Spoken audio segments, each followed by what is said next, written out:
আসসালামু আলাইকুম। আশা করি সকলে ভালো আছেন। প্রিয় চাকরি প্রত্যাশী ভাই ও বোনেরা, দুর্নীতি দমন কমিশনের নতুন একটা নিয়োগ বিজ্ঞপ্তি প্রকাশ করা হয়েছে। তো অনেকগুলো পদ, তো এই পদের যোগ্যতা, বয়স এবং A to Z আমি সুন্দরভাবে আলোচনা করব। এজন্য অবশ্যই সাথেই থাকুন, A to Z ভিডিওটা দেখুন এবং পাশাপাশি চ্যানেলটাতে সাবস্ক্রাইব করে রাখুন। কেননা শুধু এপ্লাই করলে হবে না। পরীক্ষার আগে কিন্তু আমি আমার এই চ্যানেলে শর্ট সিলেবাস এবং বিগত সালের প্রশ্নগুলো এবং কমন প্রশ্নগুলো আপলোড করে থাকি। এজন্য অবশ্যই চ্যানেলটাতে সাবস্ক্রাইব করে রাখবেন। তো প্রথমেই দেখবো দুর্নীতি দমন কমিশন প্রধান কার্যালয় ঢাকা। তো এটাতে হচ্ছে একটা নিয়োগ বিজ্ঞপ্তি প্রকাশ করা হয়েছে, আমরা সুন্দরভাবে A to Z দেখবো।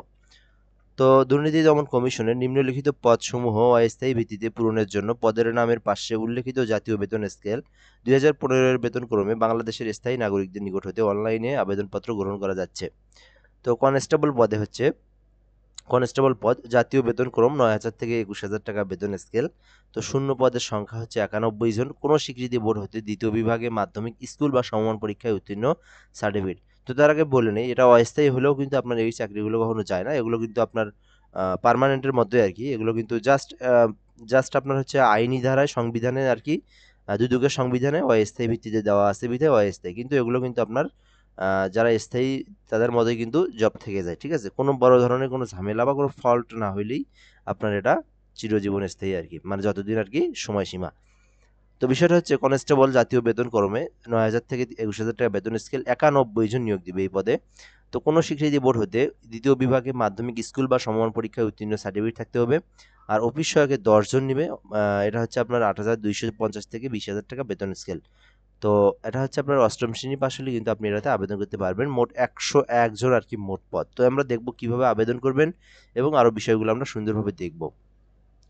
তো পরীক্ষা সংক্রান্ত যাবতীয় তথ্য ও পূর্ণাঙ্গ বিজ্ঞপ্তি দুর্নীতি দমন কমিশন WWACC অর্গানিক বিডি ওয়েবসাইটে পাওয়া যাবে। একজন প্রার্থী একাধিক পদে আবেদন করতে পারবেন না। তবে আপনি এখান থেকে ২ টা পদই মাত্র। আপনি যদি এটাতে করেন, এটাতে করবেন না। আর এটাতে যদি করেন, এটার উপরেরটাতে করার প্রয়োজন নাই। তো এরপর আমরা দেখব আবেদনকারীর বয়স ১ আগস্ট থেকে ২০২৫ থেকে সর্বনিম্ন, অর্থাৎ আপনার এটা ৩২ বছর পর্যন্ত আপনি আবেদন করতে পারবেন। এরপর আমরা দেখব অনলাইনে আবেদন করার সময় বিভাগীয় প্রার্থী কর্তৃক ডিপার্টমেন্ট ক্যান্ডিডেট এর তথ্য উল্লেখপূর্বক অবশ্যই আবেদনপত্র পূরণ করতে হবে।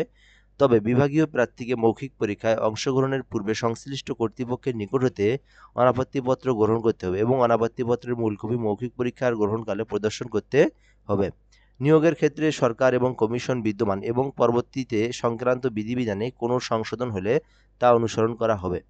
ক্রমিক নং ১-২ এর বর্ণিত পদের প্রার্থীদের পরীক্ষার ফি বাবদ ৫০ টাকা এবং টেলিটক সার্ভিস বাবদ ৬ টাকা সহ অফেরতযোগ্য মোট ৫৬ টাকা পেমেন্ট করে আপনাকে এই আবেদনটা করতে হবে।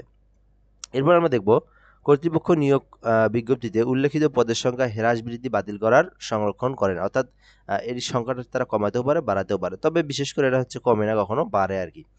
তো প্রার্থীগণের বয়স ক্ষেত্রে কোনো অ্যাফিডেভিট গ্রহণযোগ্য না। নিয়োগ বিজ্ঞপ্তিতে উল্লেখিত ন্যূনতম শিক্ষাগত যোগ্যতা, অতিরিক্ত শিক্ষাগত যোগ্যতা থাকলে তা আবেদনপত্রে উল্লেখ করতে হবে। অন্যথায় পরবর্তীতে কোনো উক্ত শিক্ষাগত যোগ্যতার কোনো ক্রমেই গ্রহণযোগ্য হবে না। এরপর আমরা ১০ নম্বরে দেখব এসএসসি ও সমান এইচএসসি ও সমমান এবং অনুমোদিত বিশ্ববিদ্যালয় কর্তৃক প্রদত্ত সিজিপিএ তথা প্রচলিত গ্রেডিং পদ্ধতির সঙ্গে পূর্বের বিভাগ শ্রেণীর সমতাকরণ সংক্রান্ত শিক্ষা মন্ত্রণালয় থেকে জারিকৃত প্রজ্ঞাপন অনুসরণ করতে হবে।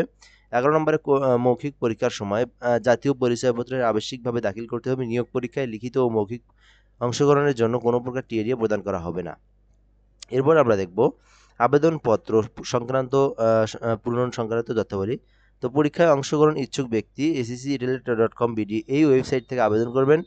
এখান থেকে আমরা দেখব আবেদনপত্র পূরণ ও পরীক্ষার ফি জমাদান শুরুর তারিখ ও সময় ১৩ই আগস্ট ২০২৫, অর্থাৎ ১৩ তারিখ পর্যন্ত আপনার সময় আছে। এর মধ্যে আপনাকে আবেদন করতে হবে, ১০টা পর্যন্ত সময় আছে। তো এরপর আমরা দেখব এখান থেকে আবেদনপত্র জমাদানের শেষ তারিখ, সময় ১১ই সেপ্টেম্বর। আবেদনপত্র জমাদানের এখানে হলো আবেদনপত্র পূরণ ও ফি জমাদানের তারিখ। এখান থেকে দেওয়া আছে হচ্ছে আবেদনপত্র জমাদানের তারিখ হচ্ছে ১১ই সেপ্টেম্বর পর্যন্ত সময় আছে আরকি। ঠিক আছে? ৫টা পর্যন্ত সময় আছে। তো ১১ তারিখের আগেই কিন্তু আপনাদের আবেদনটা করতে হবে। তো উক্ত সময়ের মধ্যে ইউজার আইডি প্রাপ্ত প্রার্থীগণ অনলাইনে আবেদনপত্র সাবমিটের সময় থেকে পরবর্তী ৭২ ঘন্টার মধ্যে এসএমএস এর মাধ্যমে ফি জমা দিতে হবে। অনলাইনে আবেদনপত্রে প্রার্থী তার রঙিন ছবি ৩০০/৩০০ পিক্সেল এবং স্বাক্ষর যেটা আছে সেটা ৩০০/৮০ পিক্সেলে আপনাকে স্ক্যান করে নির্ধারিত স্থানে আপলোড করতে হবে। ছবির সাইজ সর্বোচ্চ ১০০ কেবি ও স্বাক্ষরের সাইজ সর্বোচ্চ ৬০ কেবি হতে হবে। অনলাইনে আবেদনপত্রে পূরণকৃত তথ্য যেহেতু পরবর্তী সকল কার্যক্রমে ব্যবহৃত হবে, সেহেতু অনলাইনে আবেদনপত্র সাবমিট করার পূর্বেই পূরণকৃত সকল তথ্যের সঠিকতা সম্পর্কে প্রার্থীকে শতভাগ নিশ্চিত হতে হবে। প্রার্থী অনলাইনে পূরণকৃত আবেদনপত্রের একটি প্রিন্ট কপি পরীক্ষা সংক্রান্ত যেকোনো প্রয়োজনীয় সহায়ক হিসেবে সংরক্ষণ করবেন এবং মৌখিক পরীক্ষার সময় এই কপি জমা দিবেন। এরপরে দেখব এসএমএস প্রেরণের নিয়মাবলী। পরীক্ষার ফি প্রদান। অনলাইনে আবেদনপত্র যথাযথভাবে পূরণ করে নির্দেশ মতে ছবি ও স্বাক্ষর আপলোড করে আবেদন সাবমিট করবেন এবং কম্পিউটার ছবিসহ অ্যাপ্লিকেশন প্রিভিউ দেখা যাবে। আবেদন সাবমিট করার প্রার্থী একটি ইউজার আইডি এবং স্বাক্ষরযুক্ত একটি অ্যাপ্লিকেশন কপি পাবেন। যদি অ্যাপ্লিকেশন কপিতে কোনো ভুল থাকে বা স্পষ্ট ছবি, সম্পূর্ণ কালো, সম্পূর্ণ সাদা ঘোলা বা ছবি স্বাক্ষর সঠিক না থাকে, তাহলে পুনরায় আবেদন করতে হবে। তবে আবেদন ফি জমা দানের পরে আর কোনো পরিবর্তন ও পরিবর্ধন গ্রহণ করা হবে না। তাই আবেদন ফি জমাদানের পূর্বে অবশ্যই অ্যাপ্লিকেশন কপিতে সম্প্রতি তোলা রঙিন ছবি, নির্ভুল তথ্য ও স্বাক্ষর নিশ্চিত হয়ে পিডিএফ কপি ডাউনলোড পূর্বক রঙিন প্রিন্ট সম্পূর্ণ করে সংরক্ষণ করবেন। অ্যাপ্লিকেশন কপিতে একটি ইউজার আইডি নম্বর দেওয়া থাকবে এবং ইউজার আইডি নম্বর ব্যবহার করে প্রার্থী নিম্নোক্ত পদ্ধতিতে যে কোনো টেলিটক প্রিপেইড মোবাইল নাম্বারের মাধ্যমে 2টি এসএমএস করে আপনি এটা আবেদন করতে পারবেন। এরপরে আপনাকে 50 টাকা টেলিটক সার্ভিস সহ 6 টাকা আপনাকে অফেরতযোগ্য দিতে হবে। এটা হচ্ছে আপনার 56 টাকা প্লাস আরও 2টা এসএমএস এর জন্য 5 টাকা খরচ হয় আর কি, হ্যাঁ? তো 61 টাকার মতো খরচ হবে।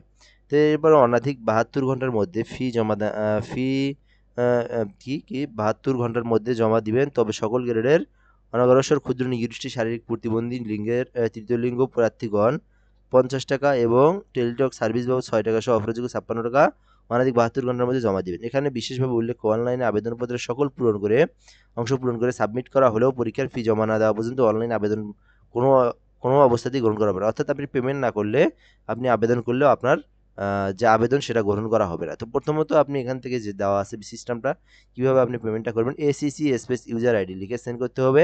এরপরে এসিসি আপনার এই যে এখানে একটা এক্সাম্পল দেওয়া আছে, এটা আপনি 2টা এসএমএস এর মাধ্যমে আপনি দেবেন। দ্বিতীয় এসএমএস এসিসি এখান থেকে স্পেস দিয়ে ওই পিন নাম্বারটা দিয়ে আপনাকে পেমেন্ট করতে হবে।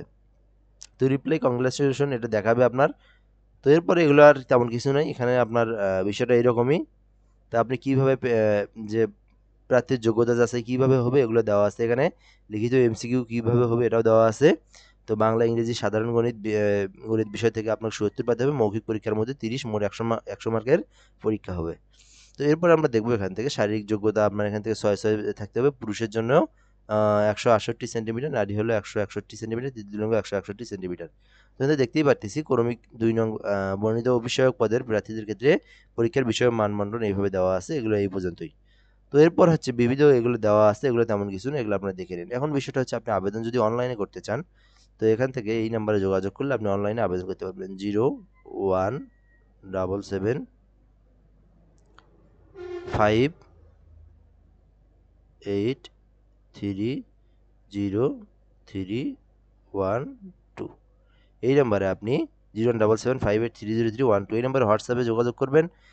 কি, কি লাগবে একটু বলে দেই। নিজের নাম, পিতার নাম, মাতার নাম, জন্ম তারিখ, একটা ভোটার আইডি কার্ডের যে কোড সংখ্যাটা আরকি সেটা লাগবে।